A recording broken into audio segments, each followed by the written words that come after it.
ಬೆಂಗಳೂರಿನಲ್ಲಿ ಲೈಂಗಿಕ ತಜ್ಞೆಗೆ ಲೈಂಗಿಕ ಕಿರುಕುಳವನ್ನ ವ್ಯಕ್ತಿಯೊಬ್ಬ ನೀಡಿದ್ದಾನೆ. ಬೆಂಗಳೂರಿನ ಖ್ಯಾತ ಲೈಂಗಿಕ ತಜ್ಞೆಗೆ ಕಾಮುಕ ಕಾಟವನ್ನ ಕೊಟ್ಟಿರೋದು. ವೈದ್ಯ ಮನೆಗೆ ಬರುವಾಗ ಹಿಂಬಾಲಿಸಿಕೊಂಡು ಬರ್ತಿದ್ದಾನಂತೆ ಈ ಸೈಕೋ.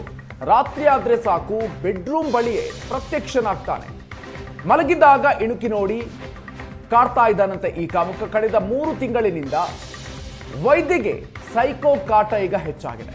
ಹೆಸರು ಕೇಳಿದ್ರು ಕೂಡ ಸುಮ್ಮನೆ ವೈದ್ಯನ್ನ ನೋಡ್ತಾ ಇರ್ತಾನಂತೆ. ಕಾಮುಕನ ಕಾಟವನ್ನ ತಾಳಲಾರದೆ ಪೊಲೀಸರಿಗೆ ದೂರನ್ನು ಕೊಟ್ಟಿದ್ದಾರೆ ವೈದ್ಯೆ. ಪೊಲೀಸರು ಬರ್ತಾ ಇದ್ದಂತೆ ಅಪರಿಚಿತ ವ್ಯಕ್ತಿ ಎಸ್ಕೇಪ್ ಆಗಿದ್ದಾನೆ. ಘಟನೆ ಸಂಬಂಧ ಕೋರಮಂಗಲ ಪೊಲೀಸ್ ಠಾಣೆಗೆ ಈಗ ದೂರನ್ನ ನೀಡಲಾಗಿದೆ. ಆರೋಪಿಗಾಗಿ ಕೋರಮಂಗಲ ಪೊಲೀಸರು ಹುಡುಕಾಟವನ್ನ ನಡೆಸುತ್ತಿದ್ದಾರೆ. ಪ್ರಕರಣ ದಾಖಲಿಸಿ ಆರೋಪಿಗಾಗಿ ಪೊಲೀಸರು ಬಲೆ ಬೀಸಿದ್ದಾರೆ.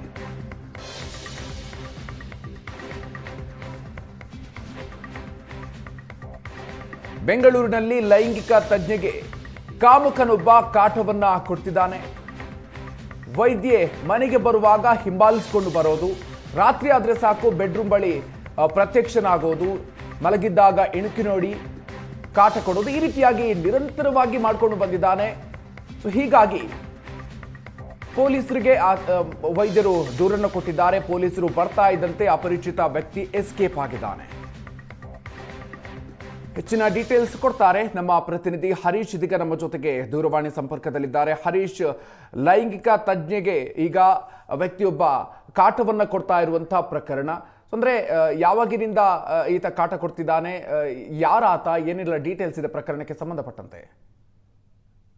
ಈ ಪ್ರಕರಣಕ್ಕೆ ಸಂಬಂಧಪಟ್ಟಂತೆ ಈಗಾಗಲೇ ಕೋರಮಂಗಲ ಪೊಲೀಸ್ ಠಾಣೆಯಲ್ಲಿ ಈಗಾಗಲೇ ದೂರು ದಾಖಲಾಗಿರುವಂತದ್ದು. ಸದ್ಯಕ್ಕೆ ಏನಂದ್ರೆ ಖ್ಯಾತ ಲೈಂಗಿಕ ತಜ್ಞೆ ಹಾಗೂ ಜೊತೆಗೆ ವೈದ್ಯ ಫಿಸಿಷಿಯನ್ ಆಗಿರುವಂತಹ ಸಿಮ್ರನ್ ಶಾಮ್ನೂರ್ ಅವರು ಹಿಂದೆ 3-4 ತಿಂಗಳುಗಳಿಂದ ಹಿಂದೆ ಈತ ಏನ್ ಫಾಲೋ ಮಾಡ್ತಾ ಇದ್ದ, ಜೊತೆಗೆ ಏನ್ CCTV ಪರಿಶೀಲನೆ ಮಾಡಿದಂತ ಸಂದರ್ಭದಲ್ಲೂ ಆತ ಮನೆ ಹತ್ರ ಬಂದಿರುವಂತದ್ದು ವಿಚಾರ ಗೊತ್ತಾಗುತ್ತೆ.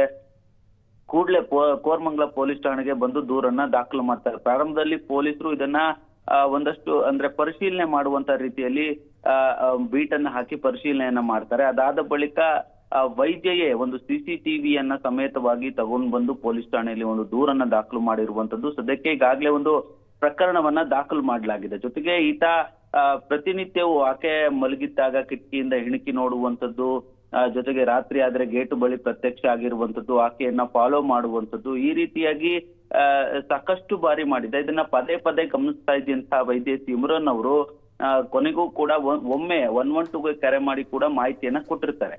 ಕೂಡಲೇ ಆ ಸಂದರ್ಭದಲ್ಲಿ ಹೊಯ್ಸಳ ಪೊಲೀಸರು ಬಂದು ಪರಿಶೀಲನೆ ಮಾಡಿದಂತ ಸಂದರ್ಭದಲ್ಲೂ ಕೂಡ ಆತ ಅಲ್ಲಿಂದ ಪರಾರಿ ಆಗಿರ್ತಾನೆ. ಕೂಡಲೇ ಅದಾದ ಬಳಿಕ ಮತ್ತೊಮ್ಮೆ 1-2-3 ಬಾರಿ ಇದನ್ನ ವಾಚ್ ಮಾಡಿದಂತ ವೈದ್ಯ ಕೊನೆಗೆ ಕೋರಮಂಗಲ ಪೊಲೀಸ್ ಠಾಣೆಯಲ್ಲಿ ಈಗ ದೂರನ್ನು ದಾಖಲು ಮಾಡಿರುವಂತದ್ದು. ಜೊತೆಗೆ FIR ದಾಖಲಿಸಿ ಪೊಲೀಸರು ಆರೋಪಿಗಾಗಿ ಕೂಡ ಪತ್ತೆ ಮಾಡ್ತಾ ಇರುವಂತದ್ದು. Madhukar, okay, thank you Harish ಡೀಟೇಲ್ಸ್ಗೆ.